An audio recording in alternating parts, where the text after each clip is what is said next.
அதிமுக பொதுச் செயலாளர் தேர்வு இரட்டை இலை சின்னம் யாருக்கு என்பது பற்றி முடிவு செய்ய டெல்லியில் தற்பொழுது விசாரணை தொடங்கியுள்ளது. இது குறித்த விரிவான தகவல்களை எமது டெல்லி செய்தியாளர் அரவிந்திடம் கேட்கலாம்.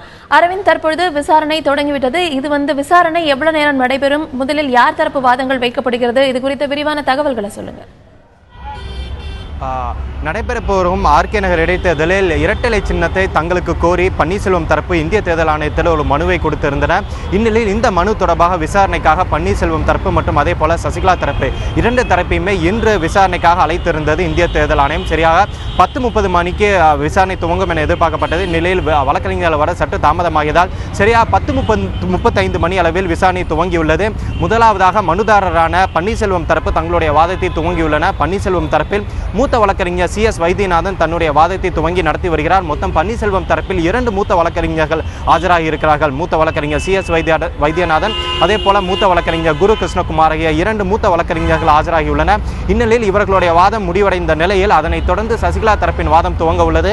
சசிகலா தரப்பில் 3 மூத்த வழக்கறிஞர்கள் இன்று ஆஜராக உள்ளனர். மூத்த வழக்கறிஞர் மோகன் பராசரன், அதே போல மூத்த வழக்கறிஞர் அரியமா சுந்தரம் மற்றும் மூத்த வழக்கறிஞர் சல்மான் குர்ஷித் ஆகிய 3 பேர் சசிகலா தரப்பில் இன்று ஆஜராக உள்ளனர். இந்நிலையில் முன்னதாக இந்திய தேர்தல் ஆணையமானது 1 மணிக்குள்ளாக, அதாவது மதியம் 1 மணிக்கு முன்னதாகவே 2 தரப்பும் தங்களுடைய வாதத்தை முடிக்க வேண்டும் என்ற ஒரு கட்டுப்பாட்டை விதித்திருந்தன. இந்நிலையில் சசிகலா தரப்பில் இருந்து தங்களுடைய வாதத்தை வைக்க மேலும் கால அவகாசம் வேண்டும் என கோரியுள்ளதால் மதியம் 2 மணி அளவில் இந்த வாதம் நடத்தலாம். அதாவது மதியம் 2 மணி அளவில் முன்னதாக 1 மணிக்குள்ளாகவே இந்த வாதத்தை முடிக்க வேண்டும் என ஒரு கட்டுப்பாடு விதிக்கப்பட்டிருந்தது. தற்போது அந்த கட்டுப்பாடானது மதியம் 2 மணிக்குள்ளாக அனைத்து தரப்பும் தங்களுடைய 2 தரப்புமே தங்களுடைய வாதத்தை முடிக்க வேண்டும் என இந்திய தேர்தல் ஆணையம் உத்தரவு பிறப்பித்துள்ளது.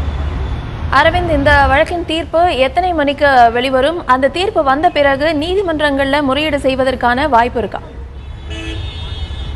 நமக்கு கிடைத்த தகவல் படி மாலை ஒரு 6 முதல் 7 மணிக்குள்ளாக இந்த முடிவானது வெளியிடப்படும் என இந்திய தேர்தல் ஆணையம் தரப்பிலிருந்து நமக்கு தகவல் கிடைத்துள்ளது. அதாவது மதியம் 2 மணி அளவில் இந்த அனைத்து தரப்பு வாதமும் முடிவடையும். அதனைத் தொடர்ந்து 2 தரப்புமே முன்வைக்கப்பட்ட வாதங்கள், அதனைத் தொடர்ந்து இந்திய தேர்தல் ஆணையம் அவர்களுடைய சட்ட வல்லுநர்களுடன் ஆலோசித்து அந்த உத்தரவை அவர்கள் வரையறுப்பார்கள். அதனைத் தொடர்ந்து மாலை ஒரு 6 முதல் 7 மணிக்குள்ளாக இந்த உத்தரவானது வெளியிடப்படும் என இந்திய தேர்தல் ஆணைய தரப்பில் தகவல் வெளியாகியுள்ளது.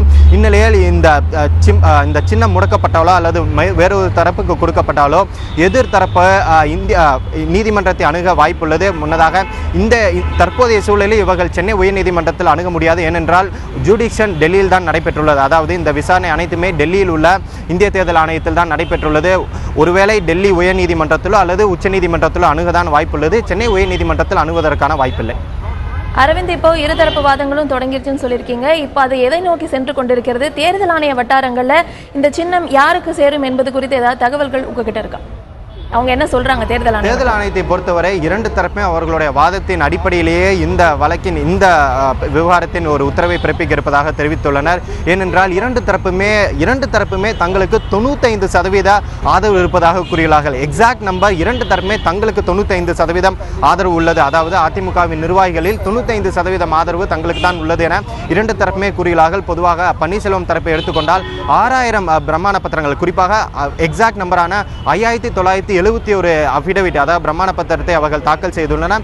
இந்த பிரமாண பத்திரத்தின் மூலம் சுமார் 43 லட்சம் அதிமுக உறுப்பினர்கள் தங்களுக்கு ஆதரவாக இருப்பதாக பன்னீர்செல்வம் தரப்பு இந்திய தேர்தல் ஆணையத்திடம் அந்த அறிக்கையை தாக்கல் செய்துள்ளது. அதே போல சசிகலா தரப்பை எடுத்துக்கொண்டால் 2141 பொதுக்குழு உறுப்பினர்களில் 1912 பொதுக்குழு உறுப்பினர்கள் தங்களுக்கு ஆதரவாக இருப்பதாக கூறி அவர்களும் ஒரு பிரமாண பத்திரத்தை தாக்கல் செய்துள்ளனர். 2 தரப்புமே 95% நிர்வாகிகளின் ஆதரவு தங்களுக்கு தான் இருப்பதாக கூறியுள்ளது. இந்நிலையில் அந்த அபிடவிட், அந்த பிரமாண பத்திரத்தை இந்திய தேர்தல் ஆணைய தரப்பிலிருந்து வெரிஃபை செய்யப்பட வேண்டும். என்னால் 2 தரப்புமே ஒரே நபர் தங்களுக்கு ஆதரவாக இருக்கிறார்களா என்று கூறியிருக்கிறார்களா என்பதையும் இந்திய தேர்தல் ஆணையம் அதை ஆராய வேண்டியுள்ளது. அதே போல 2வது புகாரான சசிகலா அதிமுகவின் பொதுச் செயலாளராக தேர்வு செய்யப்பட்டதை எதிர்த்து KC பழனிசாமி அவருடைய புகார் மீதானும் இன்று மதியம் விசாரணை நடத்தப்படும் என இந்திய தேர்தல் ஆணையம் குறிப்பிட்டுள்ளதால் இந்த அனைத்து விவகாரத்தையும் இந்திய தேர்தல் ஆணையம் கருத்தில் எடுத்துக்கொண்டுதான் இன்று மாலை ஒரு 7 மணி அளவில் அந்த தீர்ப்பை வழங்க உள்ளது.